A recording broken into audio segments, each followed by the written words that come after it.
I'm Professor Rad, and this is Precalc video 2 for the division algorithm and the remainder theorem.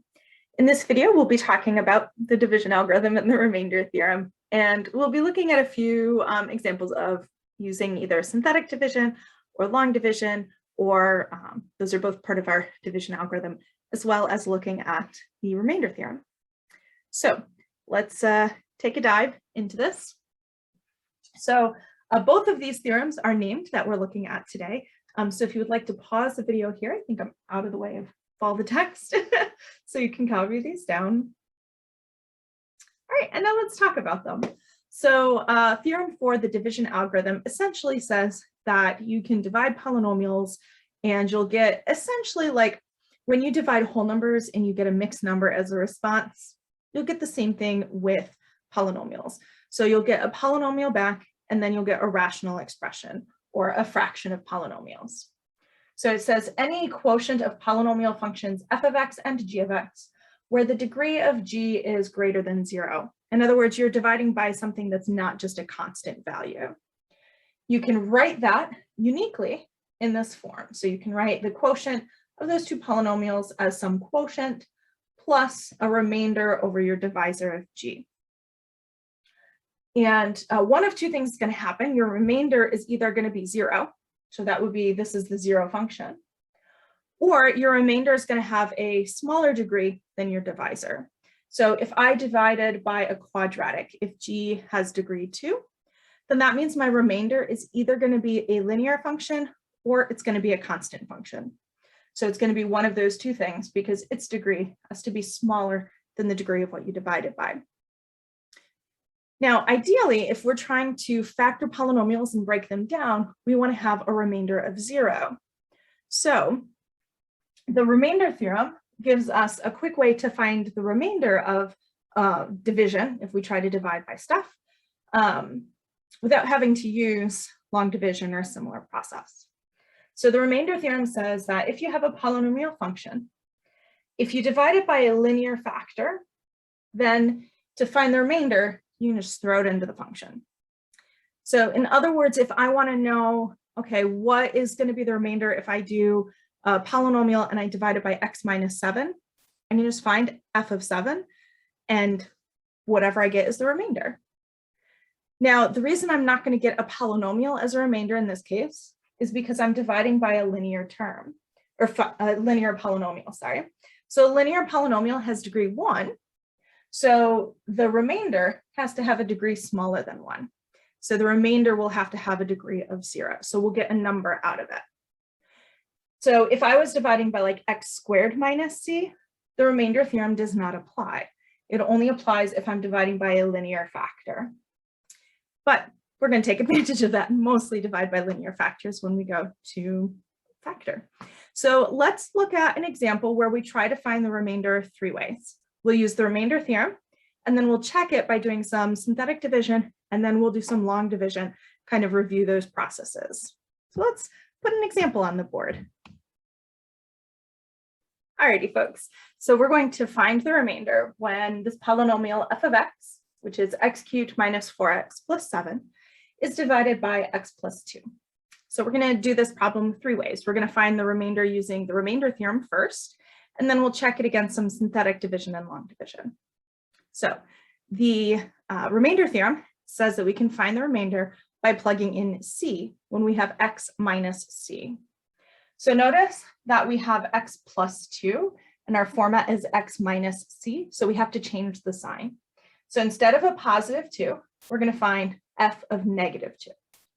So I'm going to call this one, this is our first method, and this is using the remainder theorem.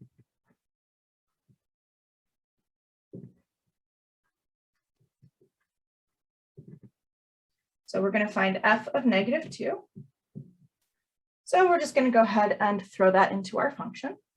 So we have negative 2, which we're going to cube, minus 4 times negative 2 plus 7. Now, if I cube a negative 2, that'll give me a negative 8. Negative 4 times negative 2 is a positive 8 plus 7. So we're going to get a remainder of 7. So what this means, if we think back to our factor theorem or the following our equivalent theorem. What this means is because we did not get 0, is that x plus 2 is not a factor of this polynomial f of x. Right? And what this is saying is, moreover, not only is it not a factor, but when I do the division, I'm going to get a remainder of the number 7. That's what it's telling me. So let's test that. Let's do some synthetic division first, and then we'll do some long division. And hopefully we'll get 7 as a remainder both times. So let's use some synthetic division.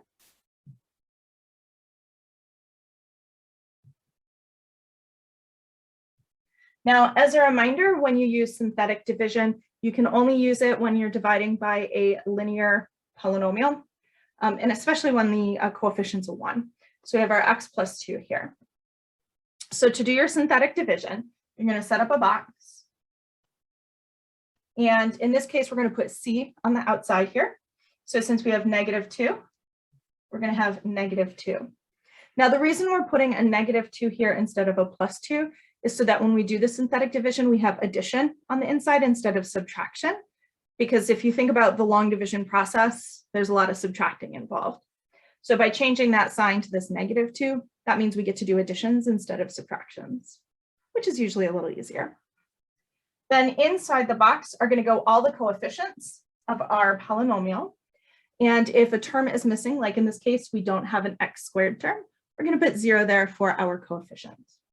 So I have 1x cubed, 0x squared, minus 4x, and there's our 7.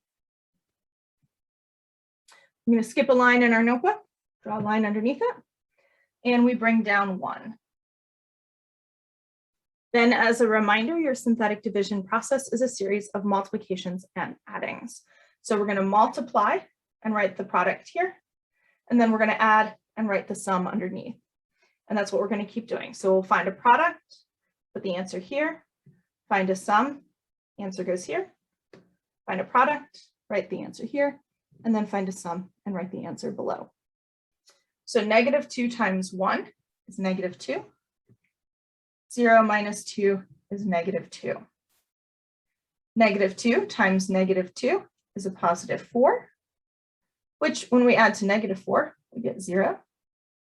-2 times 0 is 0, added to 7 will give us 7. So when you do synthetic division, the remainder is this last value here, and you can find the quotient by thinking of this as the constant term, and then we have degree 1, degree 2. So we're going to get x squared minus 2x plus 0, and we have a remainder of 7. So this is good. We got the same remainder here as we did over here. Both of them have a remainder of 7. So that's good. 2 out of our 3 methods agree that the remainder here will be 7. Just to link back to our division algorithm so that you can kind of see what this would look like with that notation. So here's our f of x. Let me erase this first part here. I have some space. It's the final part here. Nice to have it. So with our f of x over g of x, this is from the division algorithm. It said we get a quotient plus a remainder over the divisor of g. So what that means in this case, this is our quotient here. So we've got our x cubed minus 4x plus 7 over the x plus 2. We've got our quotient of x squared minus 2x. That's our q of x, plus our remainder of 7 over our divisor x plus 2. So these are 2 alternate ways of writing the same function. All right, so now that we've got that done, let's do a third method of long division, just to refresh with long division. Long division is a process that's going to be at times important and useful because both the remainder theorem and synthetic division only work when we're dividing by this linear polynomial. If this had been x squared plus 2, we need to resort to our long division. So let's just review that process, make sure we're comfortable with it. and hope we get a remainder of 7, because that's what we got before. So this is method 3, which is long division.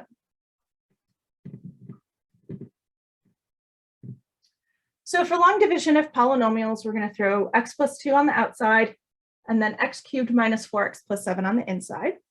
But when I write this one, I'm also going to write plus 0x squared. So I have a placeholder for my x squared term.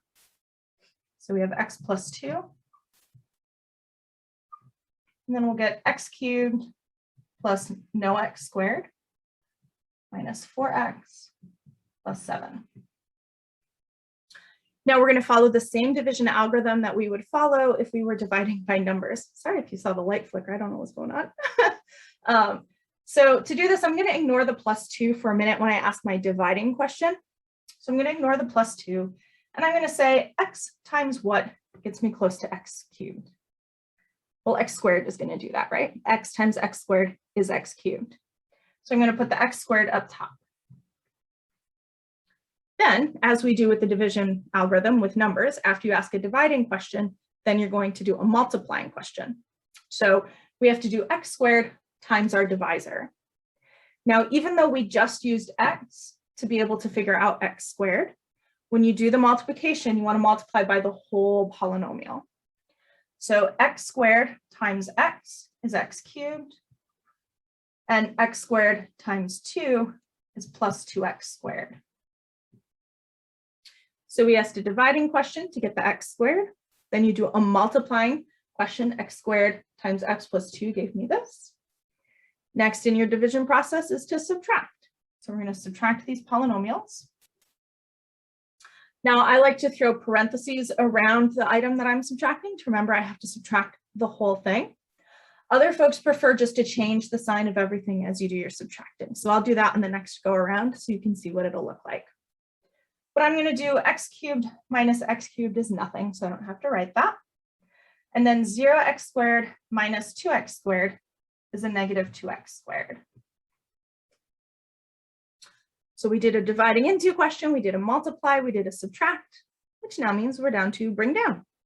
So I like to bring down all the terms of the polynomial on this next step. Technically, you only have to do one, but I find that especially if I'm dividing by something that has gaps in it, like if this was x squared plus 2, so there's no x term, bringing down all the terms helps me to navigate that. So I like to bring down all the remaining terms. And now we do our dividing again. So how many times will x go into negative 2x squared? Well, I know I need a negative 2. And then to get the x squared, I'm going to need an additional x. So I'm going to write my minus 2x. So if I do minus 2x times x plus 2, that will give me a minus 2x squared. And then minus 2x times the positive 2 will give me minus 4x. So here's that different way that you can write the subtraction. Some folks like to just change all the signs. So as long as you remember to do that, that's fine. Negative 2x squared plus 2x squared is 0. Negative 4x plus 4x, oh gosh, also 0. So we have 0 here.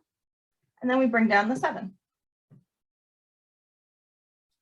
Now the degree of this term 7 is less than the degree of our divisor. So we know that our division algorithm or division process is done. So we get x squared minus 2x with a remainder of 7. Or we could write it as x squared minus 2x plus 7 over x plus 2. So that would be if we wanted to write it all out as we did in the previous example. But this problem is just asking us for the remainder. So let's answer the question they're asking. So the remainder is 7. And that's what we found before. So that's good. It matches our other two methods. So this was just kind of a quick refresher on polynomial and synthetic division and just a walkthrough of those two theorems in terms of polynomials and when you can find remainders. Now the remainder theorem is actually in line with our factor theorem because our factor theorem says if you plug it in and you get 0, you're a factor. And the remainder theorem supports that. If you plug it in and you get 0, that means you have no remainder, which means you divide the polynomial perfectly. So all these things are in sync, which is just super nice. So in our next video, now that we know how to do like some division, in our next video, we're going to talk about how do you know when you can stop?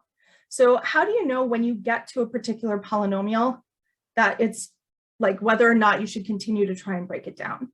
So if I'm factoring and I get to like x cubed plus 4, is that prime, or should I continue to try and break that down and look for additional, rational root candidates and things like that?